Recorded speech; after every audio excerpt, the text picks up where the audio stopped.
Саламатсыңарбы, урматтуу бүтүрүүчүлөр. Май айынын аягында окуусун улантууну каалагандар жогорку окуу жайга тапшыруу үчүн жалпы республикалык тестирлөөгө катышууңар зарыл болуп эсептелет. Жалпы республикалык тестирлөөнүн негизги максаты окуусун улантууну каалагандардын даярдыгынын деңгээлин аныктоо. Ал эми бул тестте негизги тест жана предметтик тесттер болот балдар. Негизги тестти милдеттүү түрдө баардык абитуриенттер тапшыруусу керек. Негизги тест өзү бир нече бөлүмдөрдөн түзүлөт. Анда эмесе мен силерге ошол бөлүмдөрдү тааныштырып өтөйүн. Мынакей, жалпы республикалык тестте келүүчү негизги тест төмөнкүдөй бөлүмдөрдөн түзүлөт.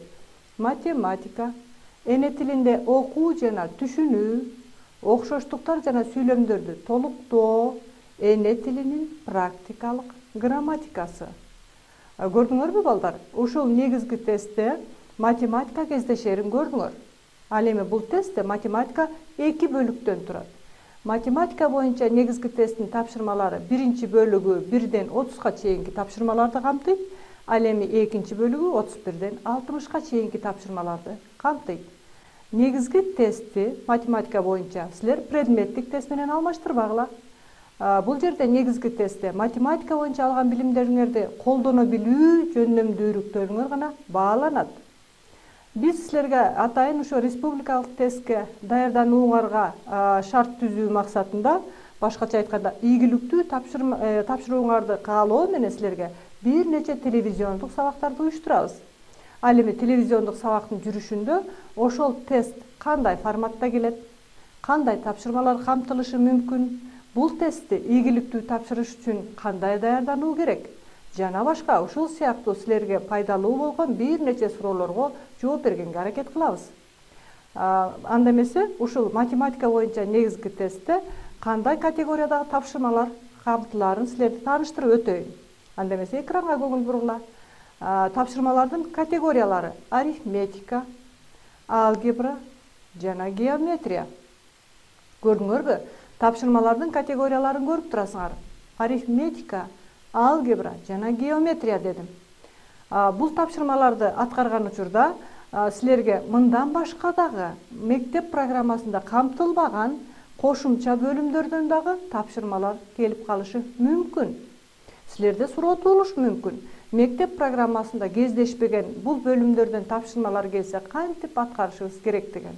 Ооба балдар, мектеп программасында силерге өтүлбөгөн эгерде ошол кошумча бөлүмдөн тапшырма келип калса, ал тапшырманын башында адегенде сөзсүз түшүндүрмөсү берилет. Силер түшүндүрмөнү окуу менен тапшырманы аткарышыңар керек болот. Мен анда ошондой тапшырмадан бирди силерге мисал катары көрсөтүп көрөйүнчү. Анда эмесе экранга көңүл бургула. Карагылачы. Кошумча бөлүмдөр кайсылар экенин биринчи көрүп алгыла. Көптүктөр, комбинаторика, статистика жана ыктымалдуулук. Ушул бөлүмдөрдөн келген тапшырмалардын бирөөсү менен тааныштырайын.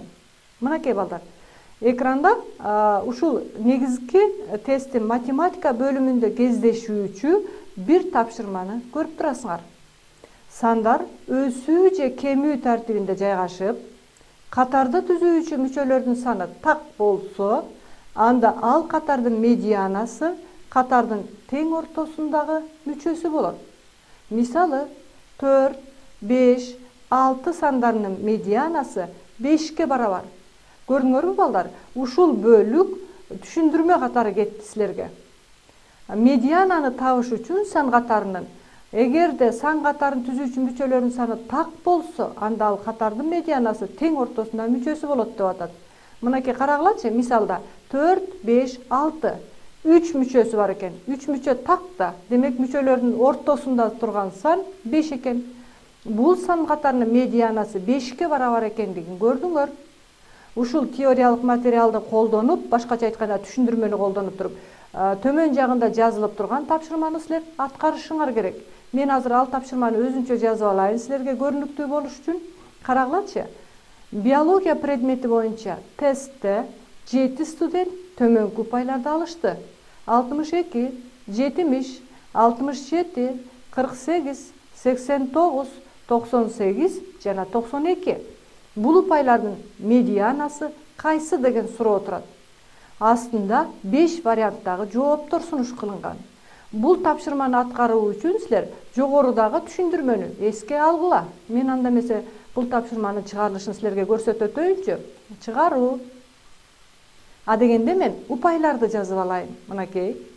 Андан кийин жогоруда түшүндүрмөсүндө айтпадыбы балдар? Сан катарына дегенде сөзсүз өсүү же кемүү тартибинде жазып алуу керек. А биздин азыркы мисалда аралаш жазылып атат, көрдүңөрбү? 62, 70, кайра 67, кайра 48. Демек, бул сан катарына дегенде медианасын табаардан мурда сөзсүз өсүү же кемүү тартибинде жазып алуу керек. Мен азыр бул тапшырманы аткарыш үчүн өсүү тартибинде жазайын. Мынакей, кичинесинен чоңун көздөй көрүп атасыңарбы?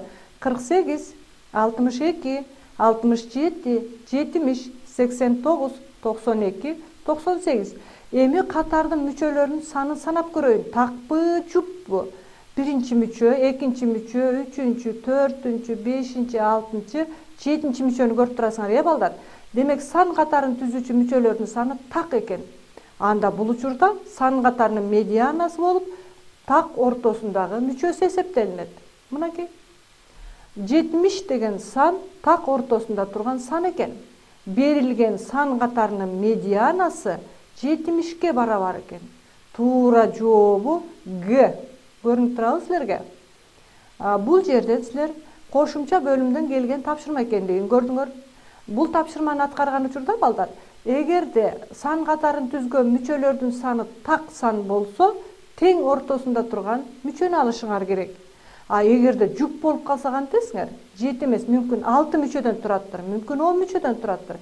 Эгерде сан катарын түзгөн мүчөлөрдүн саны жуп болуп калса, анда тең ортосунда турган 2 санды кошуп 2-ге бөлөсүңөр. Башкача айтканда, ортосунда турган 2 сандын арифметикалык орто санын таап коесуңар. А биздин азыркы мисалда көрдүңөрбү? Мүчөлөрдүн саны так болгондуктан 7 мүчө катышкандыктан тең ортосундагы эле мүчөнү жооп кылып алдык. Туура жообу Г болуп эсептелет. Эми балдар, математика боюнча силерге белгилүү болгон негизги тесттеги тапшырмалар 2 бөлүктөн турат деп мен силерге эскерттим. Ал биринчи бөлүктөн жана экинчи бөлүктөн турат. Биринчи бөлүктө баардыгы 30 тапшырма болот, экинчи бөлүктө да 30 тапшырма болот.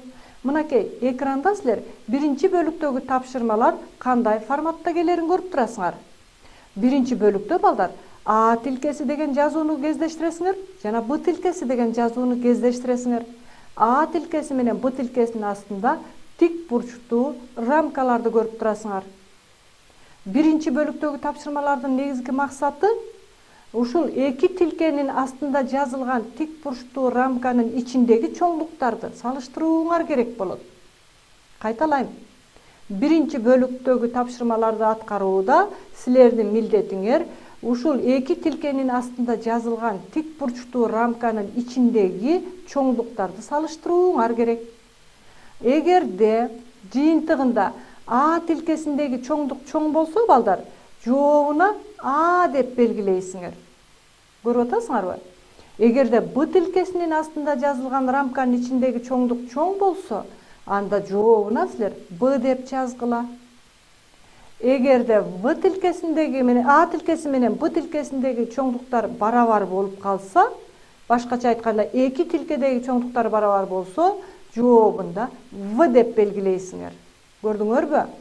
Ал эми айрым учурда бул 2 тилкедеги чоңдуктарды салыштырууга мүмкүн болбогон учур кездешет. Башкача айтканда, бар болгон маалыматтын негизинде бул чоңдуктардын кайсынысы чоң экендигин же кичине экендигин, алардын барабардыгын аныктоо мүмкүн болбосо, анда жообуна Г деп белгилейсиңер. Урматтуу бүтүрүүчүлөр, математика боюнча негизги тесттин биринчи бөлүгүндө ушул сыяктуу форматта тапшырмалар кездешет. Ал жообуна келгенде силер Аны, Бны, Вны же Гны гана белгилешиңер керек. Бул жооптордун бирөө гана туура болуп эсептелет. Анда эмесе, ушул биринчи бөлүктө кездешүүчү тапшырмалардын дагы бир өзгөчөлүгүнө токтолуп өтөлүчү. Мынакей, экранда силер биринчи бөлүктүн бир тапшырмасын көрүп турасыңар. А тилкесинин астында тик бурчтуу рамканын ичинде x квадрат деген жазууну көрүп турасыңар. Ал эми Б тилкесинин астындагы тик буруштуу рамканын ичинде 4-тү көрүп турасыңар. Силердин милдетиңер x квадрат менен 4-тү салыштырышыңар керек. Бирок ушул эки рамканын үстүндөгү жазууну көрүп атасыңарбы? X кичине -2 деген. Демек, бул эки чоңдукту салыштырыш үчүн силерге кошумча маалымат берилиптир, балдар. Бул тилкенин астындагы рамкаларга жайланышпаган же рамканын үстүндө жазылып турган маалымат бул кошумча маалымат болуп эсептелет. Силер бул эки чоңдукту салыштырыш үчүн бул кошумча маалыматты пайдаланышыңар керек. Ушул сыяктуу тапшырмалар биринчи бөлүктүн тапшырмаларынын арасында кездешет. Ал эми бул тапшырманын чыгарылышын мен силерге кийинки сабактарда көрсөткөнгө аракет кыламын. Бүгүнкү сабакта мынакей биринчи бөлүктүн дагы бир тапшырмасын көрсөтөйүн. А тилкесинин астындагы чоңдук 91-ден 89 экенин көрүп турасыңар. Ал эми Б тилкесинин астындагы чоңдук 89-дан 91 экендигин көрүп турасыңар. Бул эки чоңдукту салыштырыш үчүн мен бул жерде жазып алайын. А тилкесинин астындагы чоңдукту же жөнөкөй бөлчөктү 91-ден 89 деген бөлчөк экен. Силер көрүп тургандай, бул дурус бөлчөк, балдар. Анткени бөлчөктүн бөлүмү алымынан чоң. 5-класста силерге белгилүү болгондой, бардык дурус бөлчөктөрдүн мааниси бирден кичине болот. Кайталайм. Бардык дурус бөлчөктөрдүн мааниси бирден кичине. Бул эрежени колдонсок, 91-ден 89 деген бөлчөктүн мааниси бирден кичине экендиги келип чыкты. Эми Б тилкесинин астында жайланышкан бөлчөктү жазып алайын. 89-дан 91. Бул албетте буруш бөлчөк. Анткени бөлчөктүн алымы бөлүмүнөн чоң болуп атат. Буруш бөлчөктүн мааниси сөзсүз бирден чоң же ага барабар болуш керек эле. Биздин учурда бирден чоң экендигин көрүп турасыңар.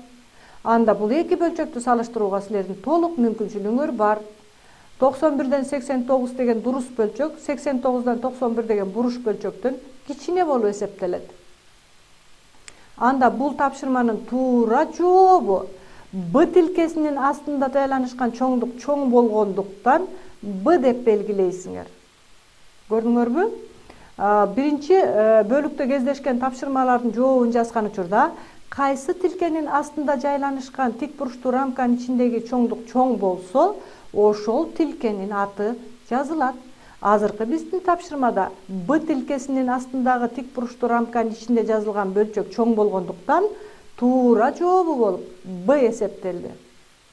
Эми кийинки мисалды көрсөтөйүн. Карагылачы, кийинки мисалда А тилкесинин астында 0,75 турат. Ал эми Б тилкесинин астында 4/3 деген бөлчөк турат. Бул эки чоңдукту салыштырыш үчүн мен силерге эки ыкманы көрсөтөйүн. Биринчи ыкмасын көрсөтөөрдөн мурда А дегенде А тилкесинин астында жазылган бөлчөк ондук бөлчөк экендигин көрүп турасыңар. Ал эми Б тилкесинин астындагы бөлчөк бул жөнөкөй бөлчөк экендигин көрүп турасыңар. Биринчи ыкмасы ондук бөлчөктү жөнөкөй бөлчөккө айландырып алып салыштырайын. Ал үчүн биринчи ыкмада 0,175 деген жазууну жөнөкөй бөлчөккө айландырсам 100/75 деп жазып алсам болот. Бул кыскаруучу бөлчөк. Мен 75-ти көбөйтүүчүлөргө ажыратайынчы, балдар. 25 көбөйтүү 3 болсун. Ал эми 100 болсо 25 көбөйтүү 4 деп жазсак болот 100-дү. Бул жерде бөлчөктү кыскартуунун эрежеси боюнча 25 деген санга кыскарта турган болсоңор, силерде 4/3 деген бөлчөк келип чыгат. Анда балдар 0,175 деген бөлчөк 4/3 деген бөлчөккө барабар бөлчөк болуп калат. Көрдүңөрбү? А тилкесинин астындагы чоңдук менен Б тилкесинин астындагы чоңдуктар барабар экендиги келип чыкты. Ушул эле тапшырманы экинчи ыкма менен да чыгарсак болот. Башкача айтканда 4/3 деген жөнөкөй бөлчөктү ондук бөлчөккө айландырсаңар деле болот. Ал үчүн 3-тү 4кө бөлөсүңөр. Анда 0,175 деген бөлчөк келип чыгат. 4/3 менен 0,175 барабар бөлчөктөр. Бул учурда дагы эки тилкенин астында жайланышкан бөлчөктөрдүн барабар экендигин көрүп турасыңар. Анда эмесе балдар, туура жообун жазган учурда бул учурда эки тилкенин астында жайланышкан чоңдуктар барабар болсо, мен жогоруда силерге эскерткендей, туура жообу катары В деген тамга менен белгилейсиңер. Урматтуу бүтүрүүчүлөр, көрдүңөрбү? Математика боюнча келген негизги тесттин тапшырмаларынын ичинде биринчи бөлүктөгү эгерде эки тилкенин астындагы тик буруштуу рамканын ичиндеги чоңдуктар барабар болсо, анда туура жообу катары В деген жоопту берсеңер болот. Азыркы биздин мисалда туура жообу В экендигин көрдүңөр. Келгиле эми дагы бир мисалды карап көрөлүк. Мынакей экранда А тилкесинин астында 1 бөлүнгөн 0,100 деген бөлчөк турат. Б тилкесинин астында 1 бөлүнгөн 0,2 деген бөлчөктү көрүп турасыңар. Биз бул эки чоңдукту салыштырыш үчүн дагы эле эки ыкманы колдонуп көрөлү. Биринчи ыкма 1 бөлүнгөн 0,100 да жазып алайын, 1 бөлүнгөн 0,102 да жазып алайын. Бул бөлчөктөрдүн алымдары силерге көрүнүп тургандай барабар экендигин көрдүңөр. Анда математикада төмөнкүдөй эреже бар балдар. Алымдары бирдей бөлчөктөрдү салыштырууда бөлүмүнүн чоңу кичине, бөлүмүнүн кичинеси чоң болот. Анда алымдары бирдей болгон бул эки бөлчөктү салыштырыш үчүн адегенде бөлүмдөрүнө көңүл буруп көрөлүчү. 0,100 менен 0,2 салыштыра турган болсок, 0,1 караганда 0,2 чоң болуп эсептелет. Анда эрежеде жазылып тургандай бөлүмүнүн чоңу кичине. 1 бөлүнгөн 0,1 1 бөлүнгөн 0,2 караганда чоң экендиги келип чыкты. Башкача айтканда А тилкесинин астында жазылган чоңдук чоң экендигин көрдүңөр. Ушул эле тапшырманы аткаруунун дагы экинчи ыкмасын көрсөтөйүн. Экинчи ыкмада балдар 1 бөлүнгөн 0,1'ди тиинди түрүндө жазсам 1 бөлүү 0,1 болот. Бул барабар 100гө. 1'ди 0,1'ге бөлсөк 100 пайда болот. Андан кийин Б тилкесинин астындагы бөлчөктү жазып алайын. 1 бөлүү 0,2 деп жазабыз бул учурда. 1'ди 0,2ге бөлүү деген сөз 100'дү 2ге бөлүү дегенге барабар. Бул 50гө барабар. 100 менен 50'нү салыштырып көрөсүңөр. Албетте 100 50гө караганда чоң. Экинчи ыкма менен чыгарганда деле А тилкесинин астындагы чоңдуктун чоң экендигин көрдүңөр. Анда бул тапшырманын туура жообу катары А тилкесинин астындагы чоңдук эки ыкма менен тең чыгарганда чоң болгондуктан туура жообу катары биз А деп жазабыз. Көрдүңөрбү? Урматтуу бүтүрүүчүлөр, ушул математика боюнча негизги тесттин биринчи бөлүгүндө кездешүүчү тапшырмаларды аткарганда чоң кичине деген белгилер жообунда жазылбайт. Жообунда ЖА, ЖБ, ЖВ, ЖГ деп гана жазылат. Азыркы биздин учурда А тилкесинин астында жазылган чоңдук чоң болгондуктан туура жообу катары Аны белгиледик. Анда эмесе дагы бир тапшырма карап көрөлүк. Мынакей экранда силерде А тилкесинин астында квадраттык тамыр ичинде 5'тин квадратын көрүп турасыңар. Б тилкесинин астында 5 көбөйтүлгөн квадраттык тамыр ичинде 5'ти көрүп турасыңар.